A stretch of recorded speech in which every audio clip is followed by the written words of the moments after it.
Rachel, and I was the student coordinator of Shattered Dreams.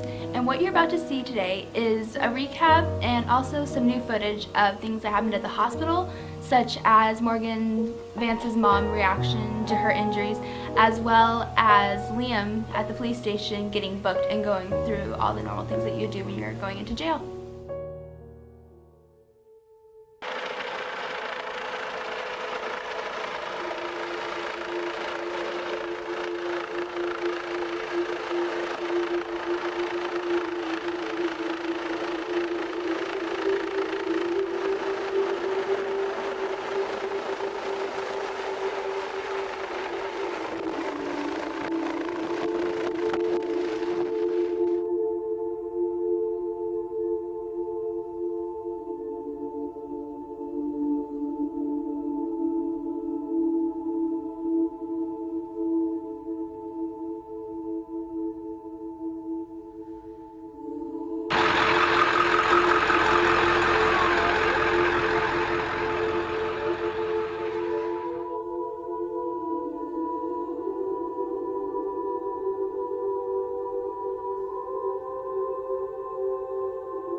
You have the right at this time to an attorney. Anything you say can will be used against you in a court of law. If you are under the age of 18, anything you say can be used against you in a juvenile court. Prosecution for a juvenile offense, it can also be used against you. In an adult court, criminal prosecution in a juvenile court decides that you are to be tried as such. You have the right.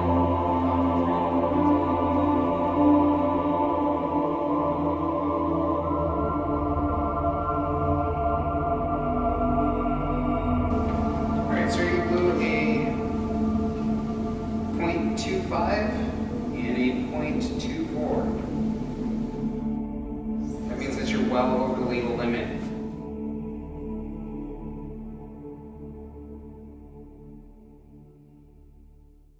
Shattered Dreams was originally started in Texas to show the dangers and to bring awareness to distracted and drunk driving. I was first introduced to this program when, just about 6 months after I started volunteering in the ER, Linda Seeger, the head coordinator, she showed me this video about Shattered Dreams and showed me the reactions and the impact that this can make on our community, or the Maiden community in Texas. I wanted to bring it to the school so that way students could see the dangers but also know that this can be prevented. I've been working on this project for over a year now, and at first the meetings were about a month or so apart, and within the past couple months we were meeting weekly.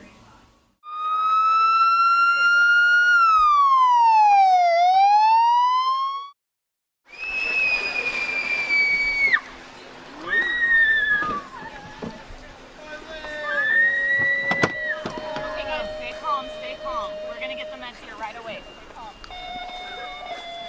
Here, I want you to make it. Jay!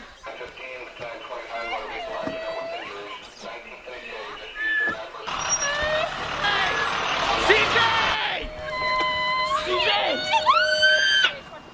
I'm gonna help CJ! He needs help! I didn't mean for this to happen. Normally, this didn't full arrive. The majority of the collisions that involve serious injury or fatalities within the county and within the state.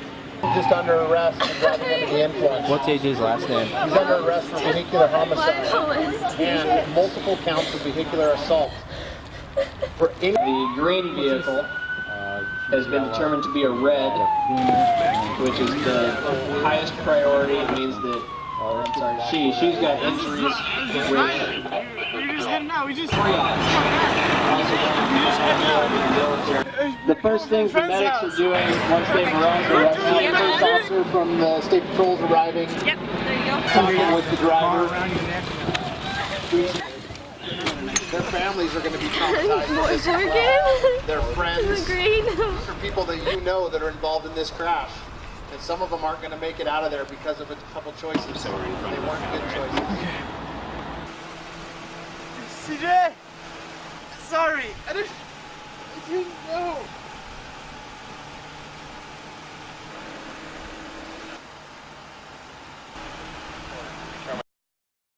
As you know, we had a memorial service on Friday, the next day. What you're about to see is some student reactions to not only the process, but also to the memorial service as well. The feelings that I'm having is, well, she's gone. And feelings that I'm having is that my heart is broken. It feels like it's ripped apart. Today, I lost the most precious person in my life. And then there's times that I look at it and say, well, it's all a bad dream, and I'm going to wake up the next morning and see her smiling face. But tomorrow comes, and she's not there. The mock crash impacted me pretty deeply. It really gave you a visualization on what could happen for just a buzz. For such momentary thrill, it could ruin your entire life. It really just hit home on how bad things could turn out if you drink and drive and if you drink alcohol. I took away that it's best if you don't drink and drive, because you never know if someone's gonna be like not paying attention and end up getting hit and then really injured and then possibly dying, depending on how serious the accident is. What I took away was how to like make decisions in the future and how to be like smarter with a situation involving like drugs or alcohol, and like whether you have to drive home or not. It kind of made me realize like what could happen if someone I knew got in a car crash, or if I got in a car crash, like what would happen to like my family and friends. It impacted me well because I thought about it and realized that, you know, if something was gonna happen like this again, try not to have such like a hard time with it. But once I like realized what goes on, it's like, wow, that's something I don't want to happen in my lifetime. I'll never drink and drive. It's not worth it. It's never worth it at all. Yeah, I guess I just thought that never drink and drive or stuff like that, because it can really just wreck stuff for you. Now I know what decision to make, like if the opportunity comes up, whether to drink or drive or not, like to not do it, because it could go horribly wrong and someone could get like hurt really bad. I thought it was really good for 2 days.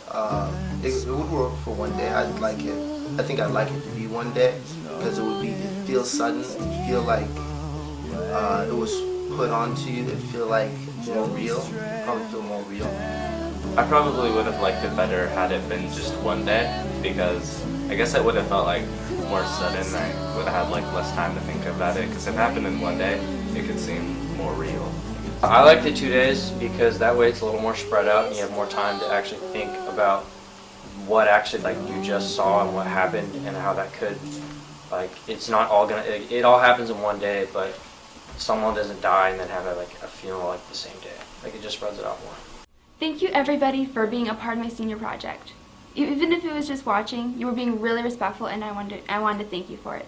This project was so important to me because I wanted to go out with a bang, and I wanted to leave an everlasting memory here at AHS.